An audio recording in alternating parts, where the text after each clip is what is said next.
thank you for joining us for event 4 in the Encode Algorand Club Education Series. Once again, we have the brilliant Russ and Ryan here to take you through what another kind of technical elements of the Algorand building ecosystem, which is Algorand standard assets.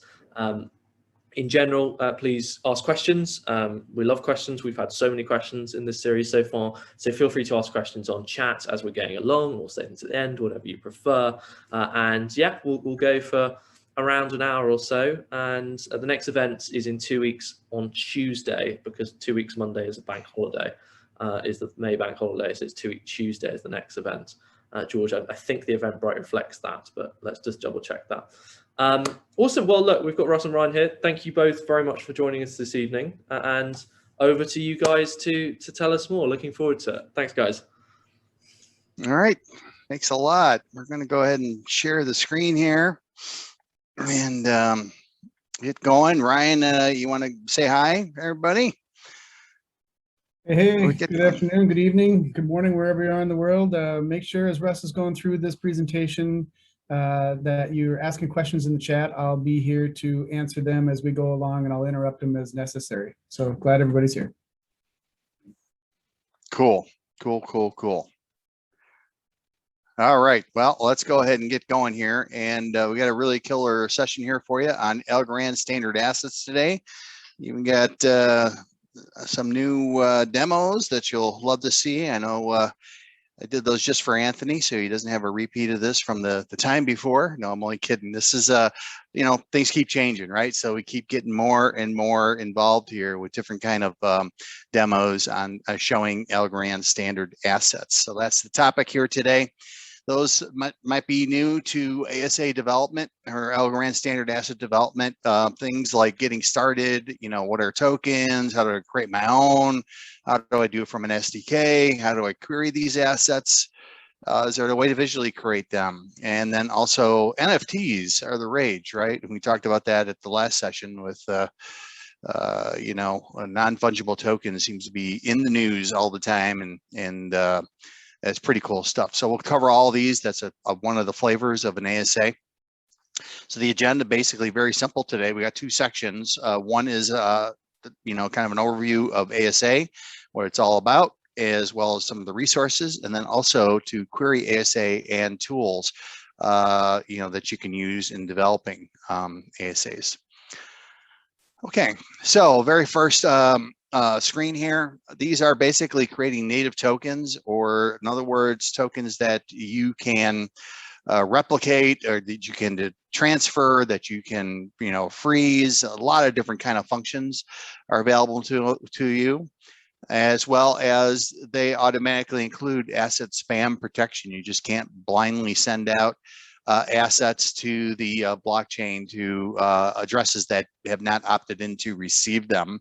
Now, this is a layer 1 functionality, so it's quick, and you get all the benefits of layer 1, including things like, you know, checks for double spending and making sure it's not a, you know, insufficient funds, that sort of thing, when you're doing ASA transactions. You can also see a little screen here on the right. That's a screenshot of AlgoDEA. We'll show that a little bit later, a way to visually create assets. And we got some good examples here to go through on the 2 different flavors. Fungible would be your in-game points. Stable coins are examples of this. So basically anything that has the same look and feel and is, you know, one instance is the same as another instance, identical. So that's where you get into like cryptocurrency is a good example of a fungible token. Loyalty points is another one. You know, maybe game tokens, right? Could be, you know, the same as well. So these are all examples. And then restricted fungible tokens, this gets into having clawback capabilities as well. Securities, government issued fiat might be a couple of those. And then we have the other flip side, which is going to be non-fungible tokens, or NFTs. Again, might be various in-game items. Maybe you've got one coin that's worth, you know, something in one part of the game, but worth something in a different part of the game. So it's going to have different maybe metadata associated with it.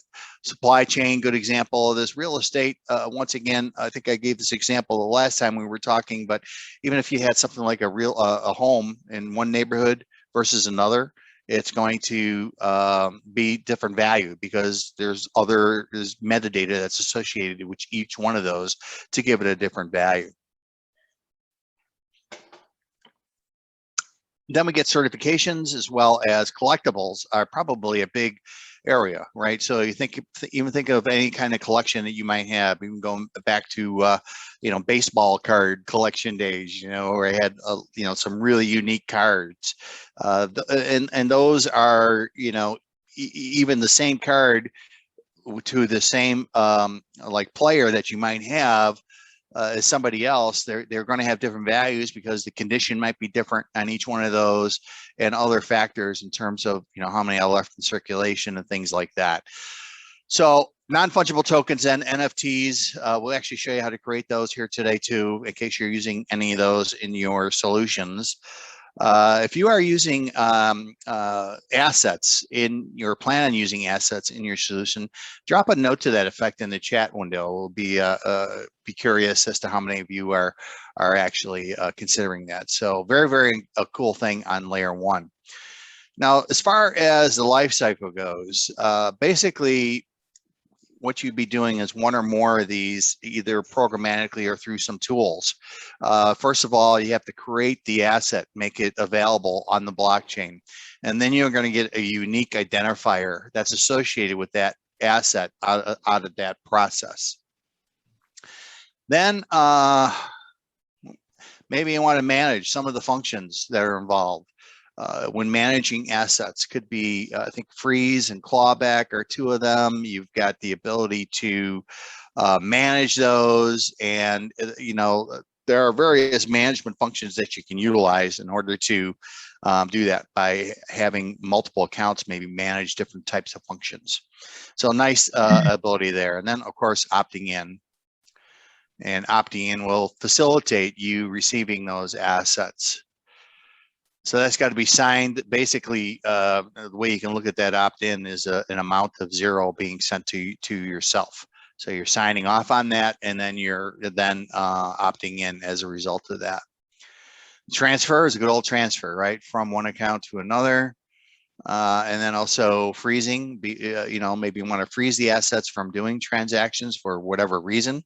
Could be like maybe a game you're writing and you want to, you know, temporarily freeze, you know, until they, you know, get to a certain point in the game where they can pick up some tokens that unfreeze you or things like that. And then revoke, clawback, in other words. Yep, hello. Okay. Excuse me, pardon me. Wait 1 second. No problem, no problem. Then we got the ability to destroy assets as well when you're all said and done. There's a lot of content available on our dev portal. Just search on ASA, and depending on what language you're working in, you'll come up with many hits with Java, Go, Python, and JavaScript. Anybody working with C#, just go out to the .NET SDK, and there's examples up there as well for using ASAs with that. I think Flutter has some too for the Flutter SDK that's available through the community. All right, well, let's take a look at our first demo here on ASA, and it's kind of a combination of things here. I'm going to use AlgoDEA. We had demoed this briefly. I'm also going to use the new Unity 3D SDK, and what we're going to do is basically use a little game here to detect a collision event of a player running into a coin, like analogous to Mario Brothers, picking up coins in the game. And then once that's done, you'll see some code that's associated with that, that does a transaction, and a second one that does a token transfer from one account to another. So let's see, you know, how I started this out. So I'm going to go over to my Windows VM where I have this all running. And you could do this, of course, on Mac as well. The way I started this process is I've got a sample, right? And there's a sample that we just published last week. Enrico published that from our ambassador crew onto the dev portal. And so he's got a solution that's available that you can download. And in the solution, there was one transaction, right, that gets done on collision. And I wanted to kind of modify that to add in the asset token, right, being transferred. And so, you know, normally in the game, you would probably create an account. You'd have the account then opt in, and you'd also have to create a game account in addition to the player account. And so I figured, you know, rather than doing all that through the app, let's get that done ahead of time. And then in the app, all I've got to demonstrate here is the ability to do the transfers. So that was my thought process. And then as a developer, you know, a lot of times maybe you just want to get the core functionality done first and see if it works, and then you can flush out all the other details in the application that you might be building. So this was the thought process I was having. I said, well, you know, I got AlgoDEA here, right? I can do a lot of things here. Number one, I can create accounts, right? So I've created a few, and we list them out here. And the two that I created for this demo that I'm going to show you is the Unity demo. That's the would be the batch of tokens that would reside from the game itself, and then those are going to end up being distributed to who? To players, right, that are playing the game. So I've got a Unity player account as well. Now, those that are unfamiliar or not familiar with Unity, it's a great development environment, a cross-platform development environment where you can deploy to just about any operating system that's out there and any platform. It's really amazing. You can go to iOS, Android, Windows, Apple, Mac OS. You can go to Apple TV and a lot of different apps that are available on a lot of the modern devices. So it's a very, very cool development environment. And the idea is you have code that's shared once, and then you can deploy it to multiple places. So that is the start of it, right? So I created a couple of accounts, right? One's going to be the game account, one's going to be the player. Then the next thing I wanted to do is I created an asset. So I right mouse click, go create asset, and it brings up this dialog. This is where you give it the name, the full name, and then the unit name, which is like 8 characters less. What supply? I think I put 1 million in. You have the URL that might be associated with it, as well as some meta hash data. Typically, that's revolving around something that might be related to the content that you have here. And then you have the different accounts that we talked about with manager address, freeze address, reserve address, clawback. And then you just hit OK after you follow that in, and then you got one of those created. The next step, if you recall, was I wanted to opt in with player one. So then all I could do is do a transfer right in the game, and then I'm all set as far as some of the pre-work that's done. So this is a really great tool to get a lot of the stuff. You can see there's functions here for doing stateless contracts. We demoed that the last session that I gave. You've got stateful contracts with all the different lifecycle functions, and then assets, right? So these are all the functions that you could do right here in the IDE. Create an asset. I just showed you that, and then the next thing would be to modify or do an opt-in. So you do an opt-in, it brings up this. Okay, it says, okay, which asset wants to opt in? I had 2 here. The one is the player is already opted in before, but I could, make the Unity game be able to, send to itself. And then you specify, other information that comes up as well with that. And so that is the, kind of the experience that I started with. Now let's go ahead and take a look at a couple other things here. Unity.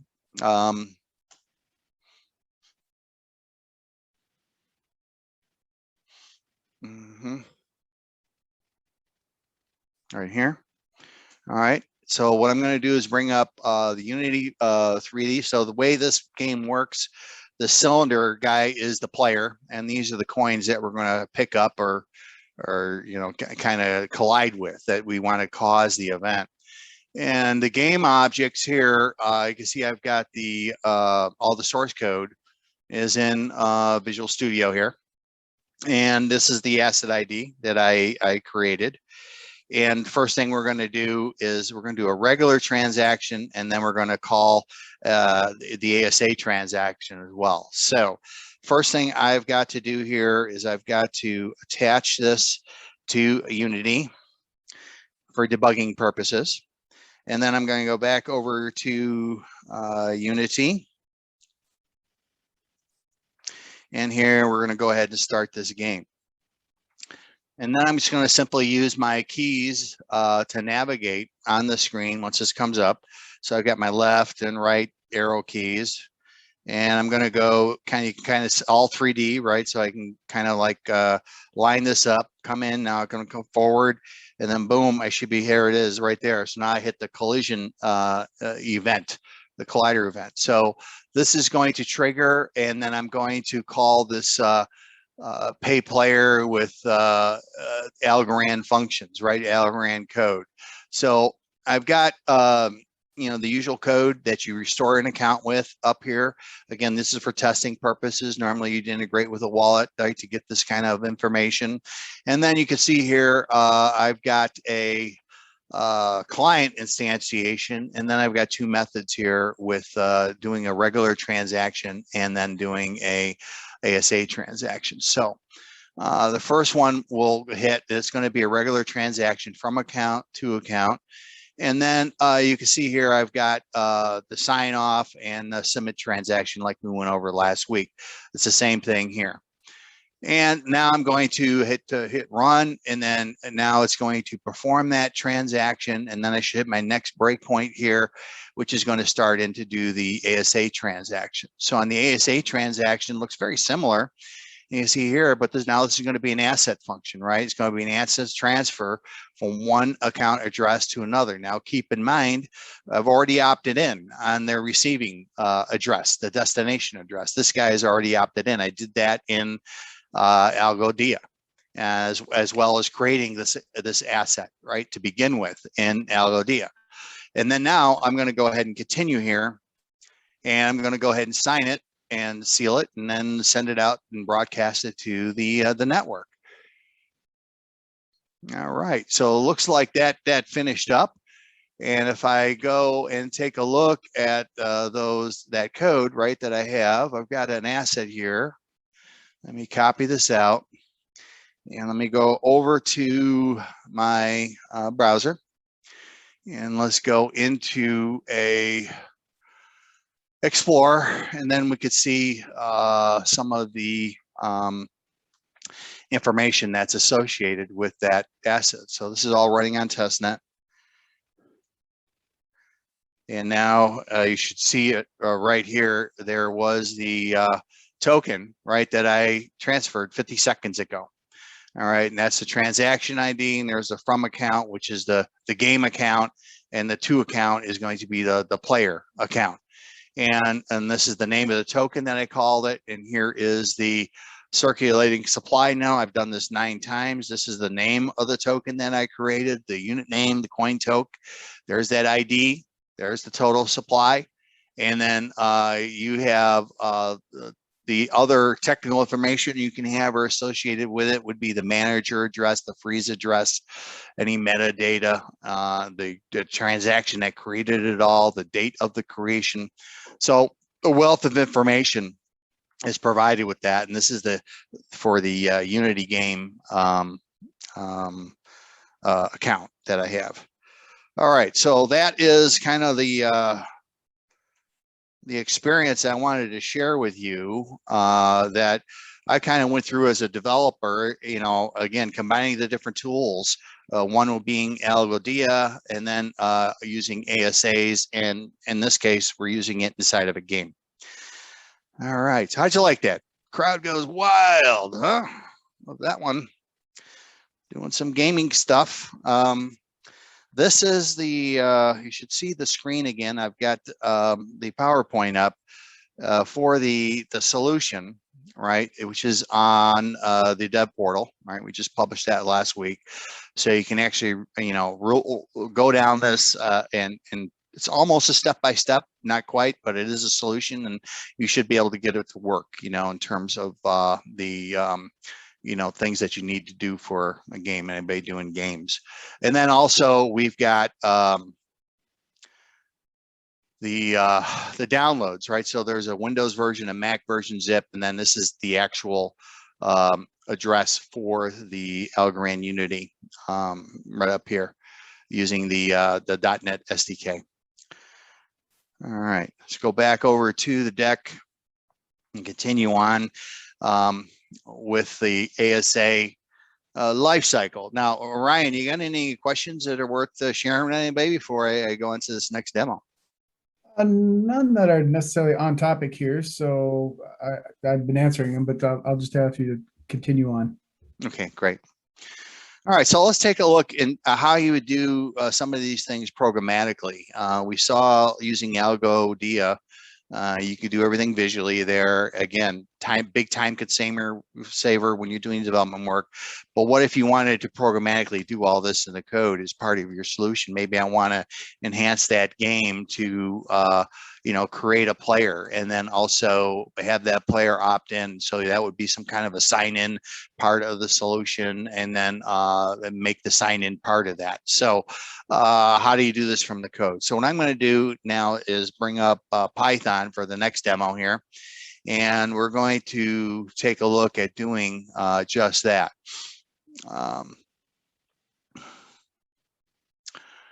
Okay, so this does, what I'm about to show you is the life cycle, right? Creating an asset, managing it, doing a transfer, opting in, doing a transfer, freezing it, revoking it, and then also destroying it once you have all the tokens back. So let me just hit this run, and I've got the breakpoints already set so we could talk about each step along the way. So the first step here then is going to configure this asset. So these are all the parameters that you would need, and we saw this visually in AlgoDEA. You had a field for the whether it's default to frozen or not, the unit name, the asset name. These are all of the managing type accounts. You can see we're all going to set these to account number 2 in this, which is this AK6 account. And then the creator that is doing this, though, is the account 1, right? So that's going to be this ATT account. Then that's it, right? So we do the transaction, and then we send the raw transaction out, and then wait for the confirmation, and we're done with that step. So I'm going to hit continue here, and then this is going to bring us down to our next step. And then the next step, what we're going to do is we're going to manage this. And there you can see I did a display at the end of this. I printed the transaction ID, and I got a subroutine in here that prints the created asset as well as the holding. Now, what's the difference between those two? Well, if you take a look here, the first part, this is what you get when you create an app. This is the creator account, creating the app, and those were all the fields, right, that were associated with that. And then this one here is the holding information. So if you're playing a game and the only thing you're doing is consuming the token, this is the only thing you'll see on your account is this asset ID with 4 fields: the amount, the asset ID, who's the account that created it, and whether it's frozen or not. And that's it. So that's basically what you're seeing here with assets programmatically. And then if I continue on here,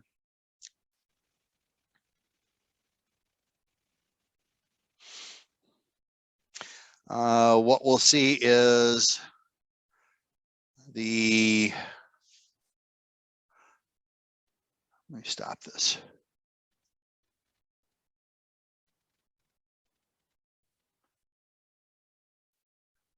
Don't know what happened here, why I'm freezing up. Let's go through it one more time. Sorry about that. We'll go ahead and start this up from the top. There's our asset config.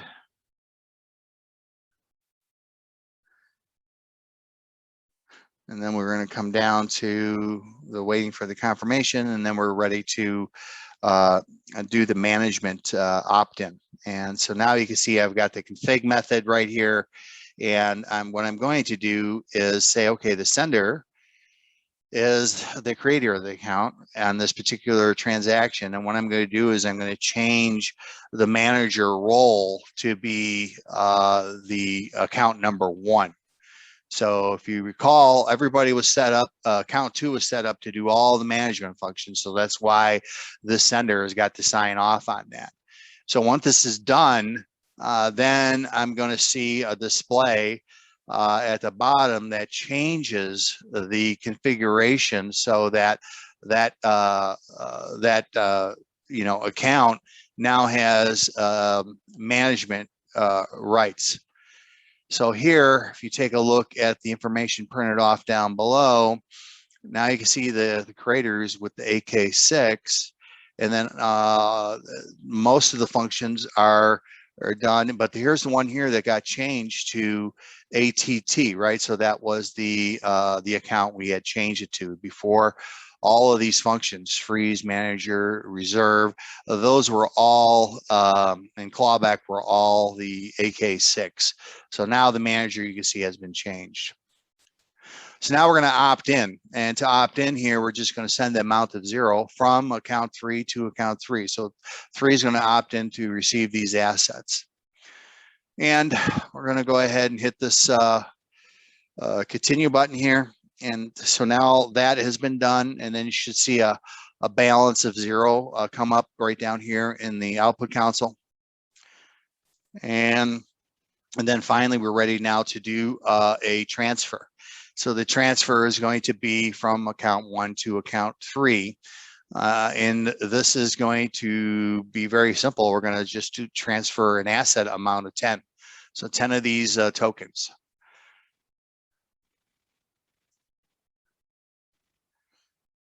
And once this gets done, then you'll see an amount of 10 now in that particular account. So it actually made its way over.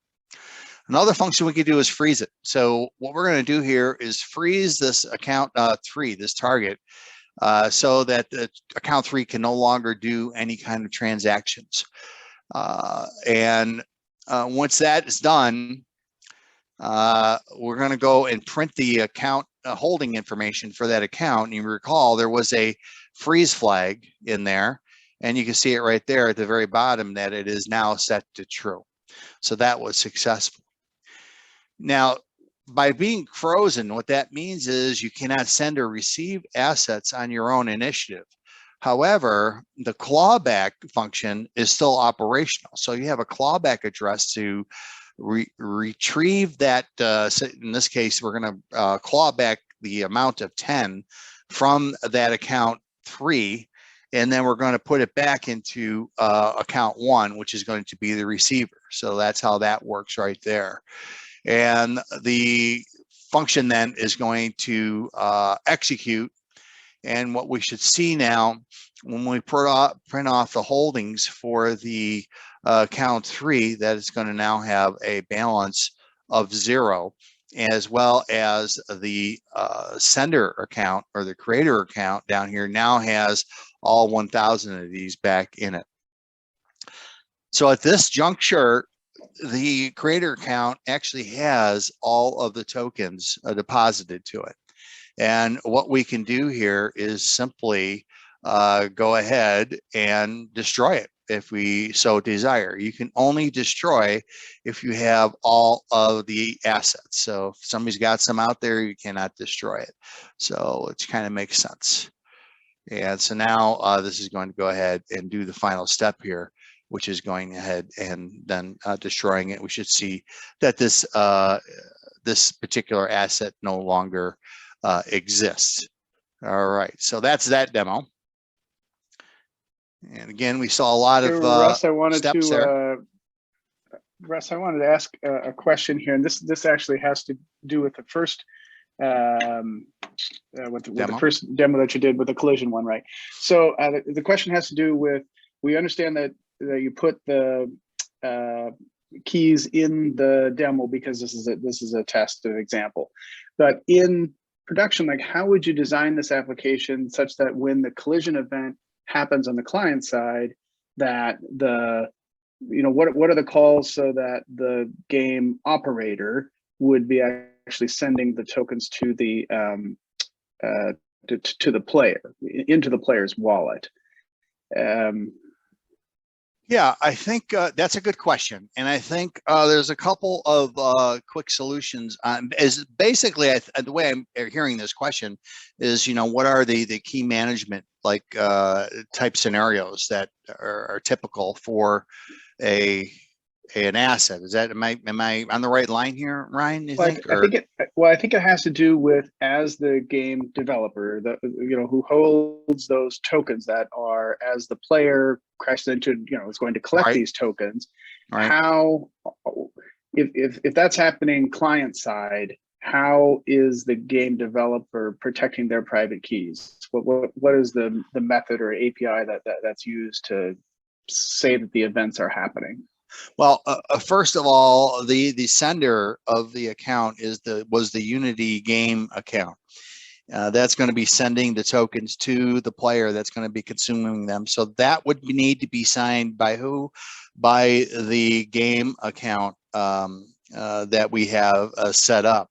That could be done I'm trying to think of the architecture that would be involved there, but it might even be an online type accessibility thing, either using MyAlgo or using something like AlgoSigner to do something like that. On the game playing end of it, they're just receiving the assets. Now, they would have to do one transaction, right, initially, which would be the opt-in. So that is something that's going to be done in the application itself. And, there's a couple different ways you can look at it. There is one class that I would look, this is my process, how I would think through that, is I would go into the secure storage class that's available for iOS and Android, and if it was an iOS or Android kind of platform. So that might be one way, and I've demoed that before with the cross-platform app up on our tutorial for the Xamarin iOS and Windows solution. So that's how I do that there. And okay. Yeah, so that would be basically replicating a wallet, function as part of the solution. All right. Well, good. Well, thanks for going back and answering that one for us. Yeah, no, that's a great question. You're right. Those are real world. You want to know how to actually, handle this when you're doing, real world stuff. And I think we also have had some dev office hours you might want to check at developer on our developer site. Let me bring that up quick. So this was Algorand.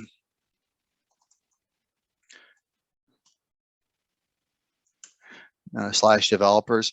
So this is the site where you would sign up for developer office hours, but at the bottom, there are many videos that we've done. Here's one on MyAlgo, right, that we just talked about for doing that. There's another one up here. This is on AlgoDEA that we did. And then I think there's one on AlgoSigner, right? So those are some resources maybe you can follow up with after today's session on some more information there. So good question.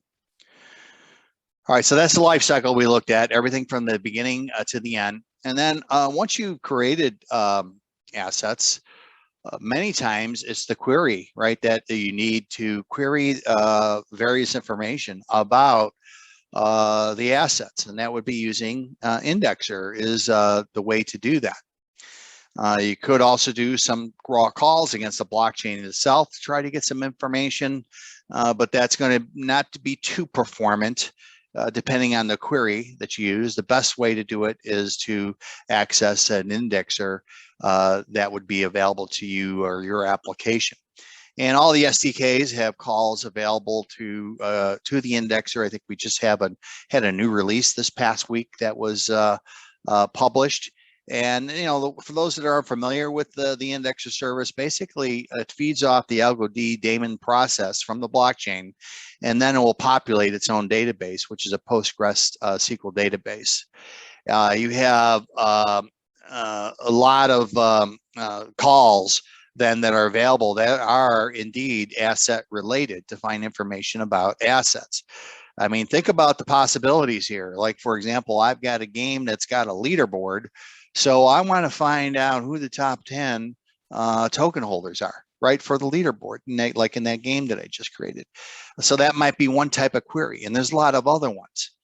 And then, so how do I use this indexer? Where is it available?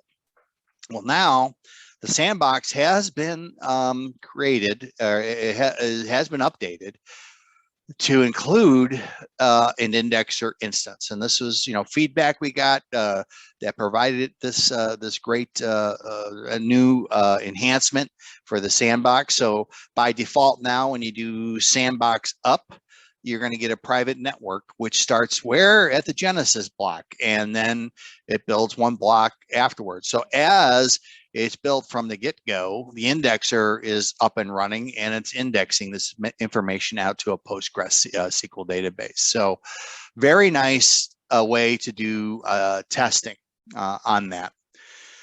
Also, you can use as a service through PureStake and RAN Labs. There are stand-up instances that they have that you can just utilize a traditional token for or URL, and then you're off and running there with that.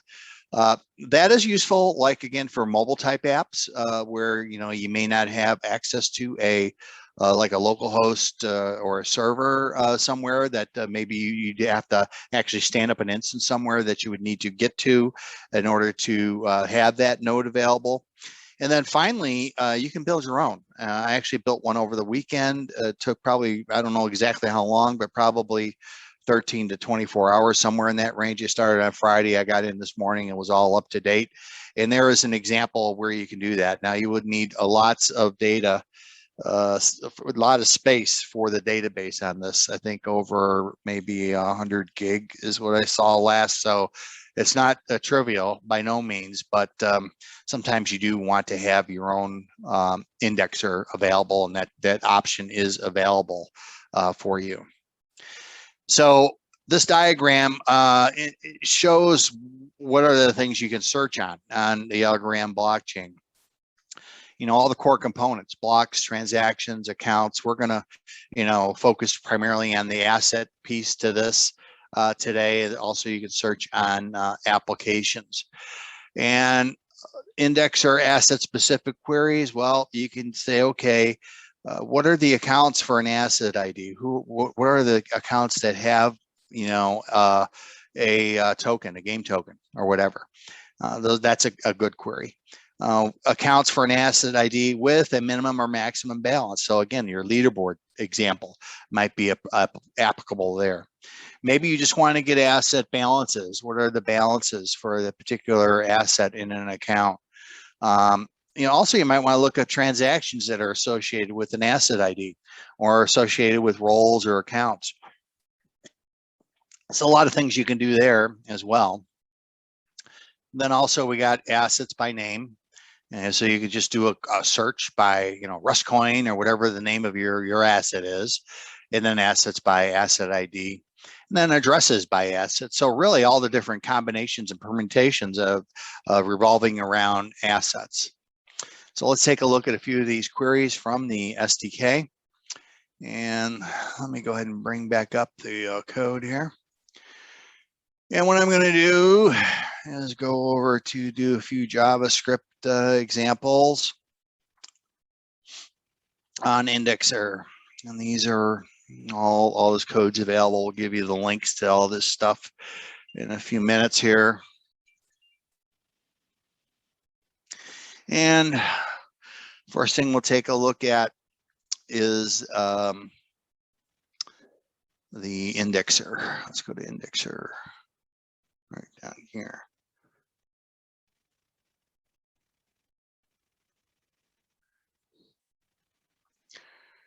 All right.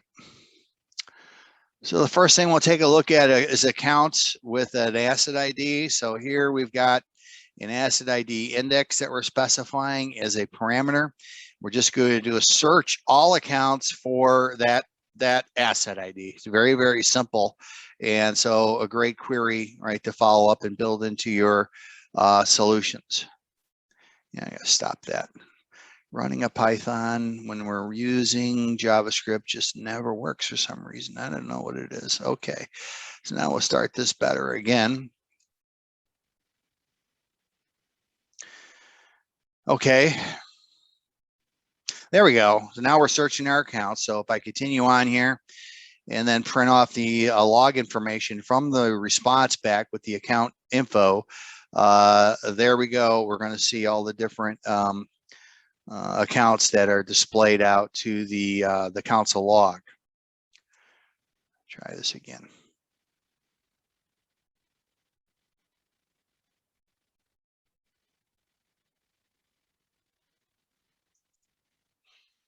Okay, so here it comes. There it is. So all the information now for that account information field, right, that was displayed here at the end.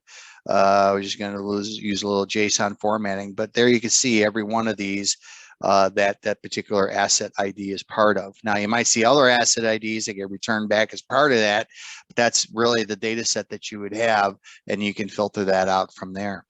Then also maybe a minimum balance, right? You want to see how that's done.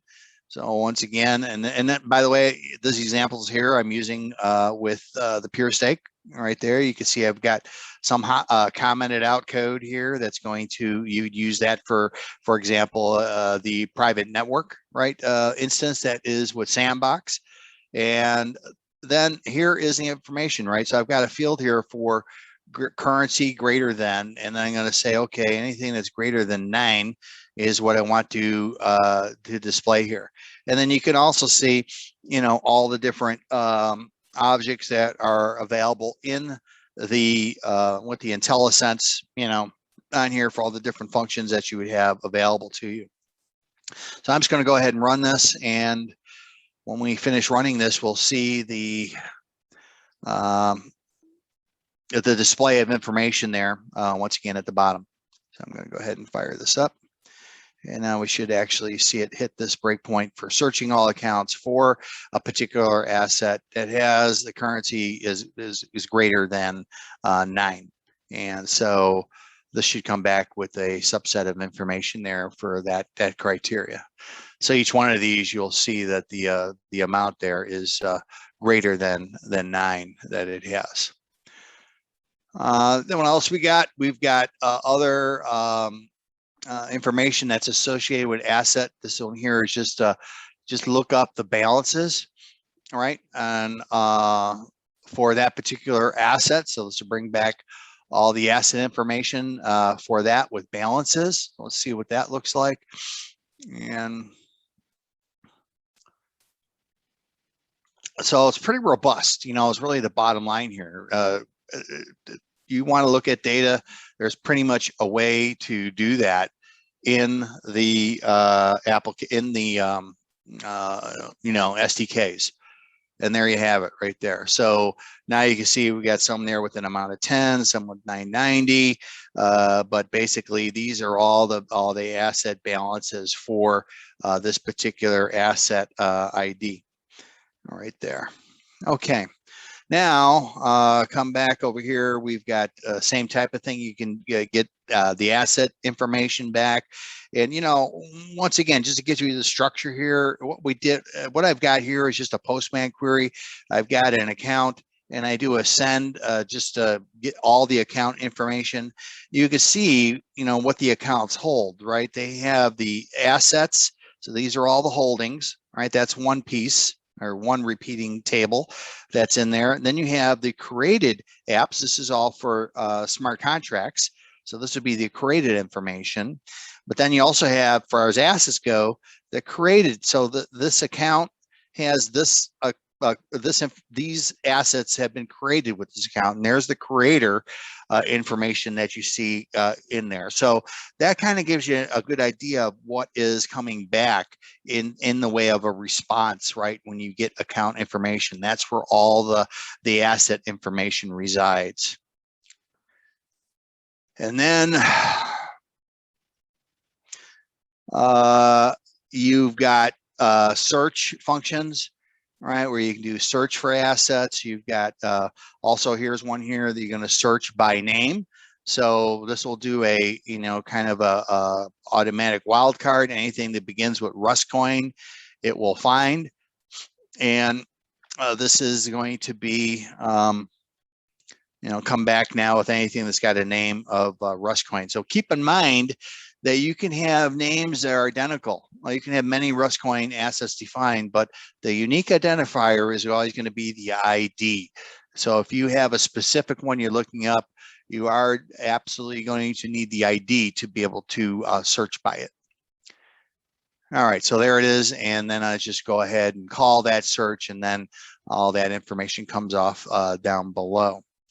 The last few here, basically you've got a search for assets in a transaction role. So here we've got an address role is what we're specifying here. And we're going to look up for a certain asset, and there's the actual address that we're going to specify. And then there's a transaction related search here with asset IDs. So you can say, okay, here's the asset ID I'm going to be searching for, and give me all the transactions that have occurred with that particular asset ID. All right, getting back out to the deck and the wrap up. We have a few other tools. One is AlgoDesk IO. And let's go ahead and show you two demos there. So I'm going to bring up my browser here.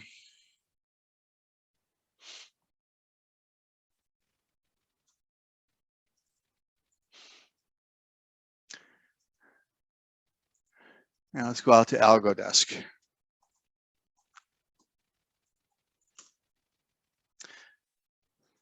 Well, if I spell it right, I would have a better shot at getting there.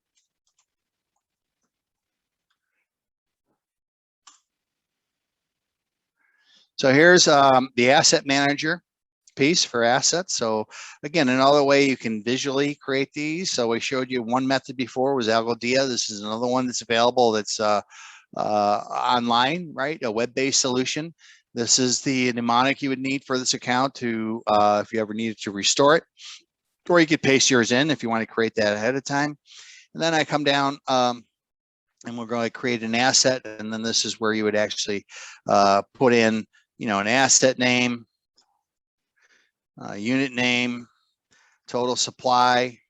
If you have decimal points associated with it. So if I put 1 in here, it would be 10,000.0, units. And then the asset URL and the meta hash data. And let's just go ahead and create it. Now, what will happen is this will appear visually down here, and you can interrogate it. You can do any one of the management functions that we had talked about earlier, and I showed in depth from the code. So this is the new one down here. I just created it, and then you can see I can send assets, modify, freeze, unfreeze, revoke, all that good stuff, or I can interrogate it.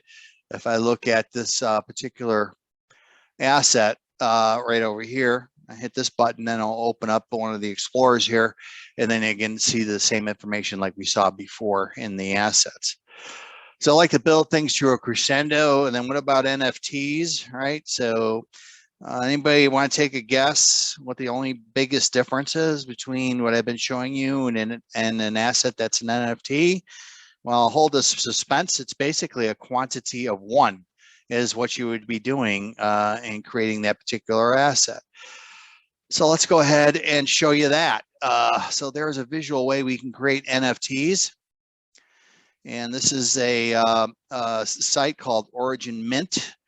And this is going to be the same type of approach that we use with AlgoDesk, where we can log in and create an asset. And you can see there's a few here that have been created. I'm going to mint my own. And this says here it's a non-fungible token of unit of data on a digital ledger on a blockchain, right? That certifies a digital asset to be unique and therefore not interchangeable. So NFTs can be used to represent items such as photos, videos, audio, or other types of digital files. So what I'm going to do is put in my name. Let's call this Russ Anthony. And we're going to put in a link for a token here. And I will copy that over and paste it in here. And hit next, and there it is, Mario and his glory. And I'm minting the NFT. So I've got a cool little GIF image going around. And this is, there's only one of these. So I've successfully minted it, and I close it, and there it gets added to the list. And then I also have the asset ID down here, as well as, viewing this asset in the Explorer, transfer of information. You could transfer this to another account. And there's marketplaces, right, that are evolving in the sale of NFTs, or you can destroy it. And if I do view this here, it's going to look really similar to what you've been seeing when we view assets, except there is the total supply. That's the biggest difference of one. And then, and that's pretty much it. And then you can see the technical information would be the, if you had a freeze address, metadata, any of that other stuff. This is the grading transaction. And, we do have up on our dev portal, if you go out here and you start searching on NFT, there's another royalty game that's out there. This is a good article. You should put it on your reading list. The building NFTs on Algorand with that Jason wrote, and there they are. And not only can you build NFTs with ASAs. In fact, let me go back to the deck here and show you this. You can build NFTs using stateful smart contracts. And then NFTs built with using ASAs can be manipulated with unique logic using stateless smart contracts. And then finally, you can have highly configurable NFT applications that can be built using a combination of atomic transfers, ASA, stateful, and stateless. So that link at the bottom is the URL I just showed you, but really it can be as simple as what I just showed you using a tool like this Minter that we looked at. You have the links to all of these. I'm going to show you the link to this PowerPoint in a minute. Again, this is all the code that we showed you in these locations. This is the Minter application we ended with here today. We also have the gaming solution I pointed out for the Unity 3D example. And then also we have another one here on building NFTs. There's an article, right? Building NFTs on Algorand. That's a really good article as well. And then there is a solution here too that was out on GitHub for the Algorand Unity one.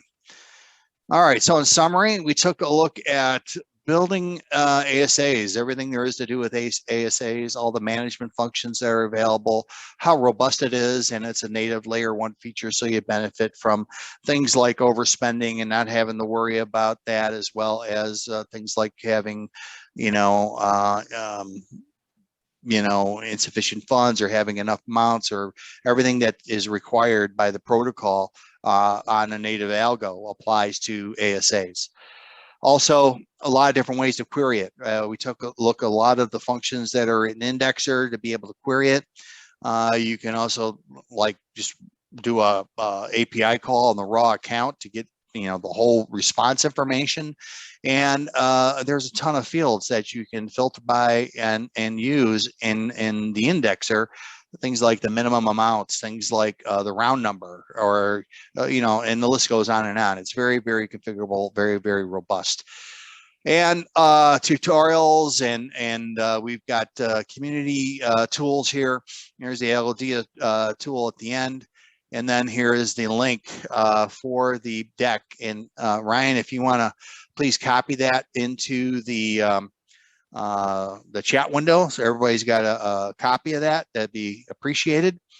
And I am going to end here. We've got some office hours coming up, one tomorrow on NFT design considerations. That'll be at 9 a.m. Eastern Standard Time. And then Algorand is going to be showing us their game that they got and how to create NFTs with royalties on Algorand. So some good content coming up there.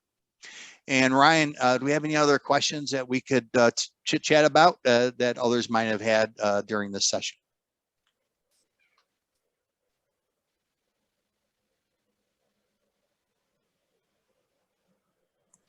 I'm going to go ahead and stop sharing. All right, perfect. Sorry about that, Russ. Yes, we probably do have some questions. My chat window was hidden by my, was hiding my button to unmute. So yeah, there were some good questions, just about how how is the content created? What are the limitations for size and so on? So I want to explain that when you are creating your assets and you want, like in the NFT example where Russ had this GIF image, he was pasting in the URL to the file. So that was actually stored on an HTTP server somewhere on the internet. And the asset, when it's created, is then referencing that other data.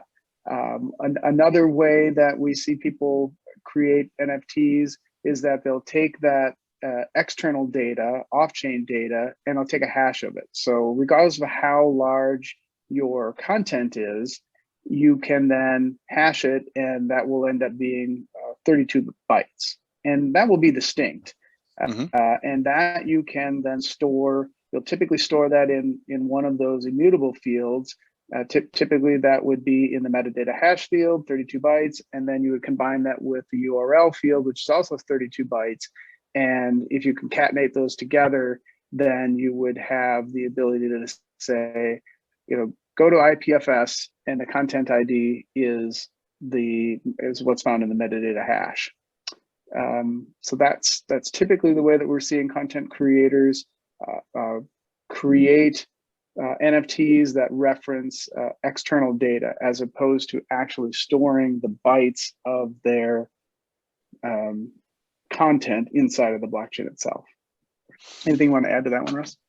No, other than that's another use for the note field too. If you wanted to create a structure that retained additional information about the asset, like the URL, for example, that I got that from, as well as any other pertinent information, that's a free form field. You can use that any way you want to, and create a structure out there. And if you browse out on the note field on some of these transactions, you'll see that in there as well. Yes. All right, well, we did post the link to the deck is now in the chat window there, so that people can go and get that. I think that pretty much covers the vast majority of those questions. Anthony, did I leave any unanswered that you saw go by? I don't think so. Did we do this question by Yayon? What if we want to do the thing where the transfer of an NFT can only happen if there is also a proportion of the transaction money going to the original creator? Did we do that one? We didn't. Okay, so this has to do likely with so the question essentially is, how do you put a condition on the transfer of an asset? So the concept is that a content creator would create this NFT, and then they would put it in a marketplace, and then every time that this asset is transferred, that any time that this asset is transferred on the blockchain, the content creator would get some predetermined amount of that sale, or the asset can't be transferred. And so you would do that with the combination of the ASA, which we saw here, but then you would also combine that with stateful and stateless contracts, most likely. Something that would, where there would be content logic that would say the definition of who is a content creator, and then the conditions for the asset to be moved. And we have an example. We actually have an article that our colleague Jason wrote that talks about doing these conditional transfers, and that use the clawback method and the freeze method, such that an asset can be frozen, which means that nobody can transfer it. But the stateful and stateless smart contracts could be combined to actually observe other transactions that were attempting to send an amount and to pay the content creator, which would then allow the asset to be briefly unfrozen to complete the transfer, and then frozen again, so that now it's frozen in the new owner's account. So that's one way that we could do that. And again, there are some great content on developers.algorand.org for you to see how to do that. Very good. What else? NFT trading platforms on Algorand, yeah. Yeah, so the NFT trading platforms are still coming on Algorand at this time. It's something that obviously NFTs are hot, and we're seeing the vast majority of NFTs happening on the Ethereum network, and we are seeing development happening here on the Algorand network, but we don't have something similar to OpenSea at this point, but those are certainly in development by developers in the ecosystem, and I think that we're going to start to see those come to fruition in the coming months. Cool. I think that's everything. Any other questions from anyone? Very good. Well, Russ and Ryan, thank you so much once again for such a. I always learn stuff from these presentations, so I think that's a very good sign. How'd you like that Unity demo there, Anthony? That was for you. Outstanding stuff. Okay, cool. Look forward to getting the YouTube and the slides up for that tomorrow. That should be tomorrow morning. Okay. Again, Russ and Ryan, thank you so much. See you all in 2 weeks' time for our next event, which is on understanding Algorand smart contract language, so we can start getting into smart contracts and that side of things as well. In the meantime, thank you all for coming, and have a good rest of the evening, afternoon, morning, wherever you are. And again, Russ and Ryan, thank you so much for your time this evening, and see you all soon. Okay, take care, buddy. Thanks. Thanks. Bye.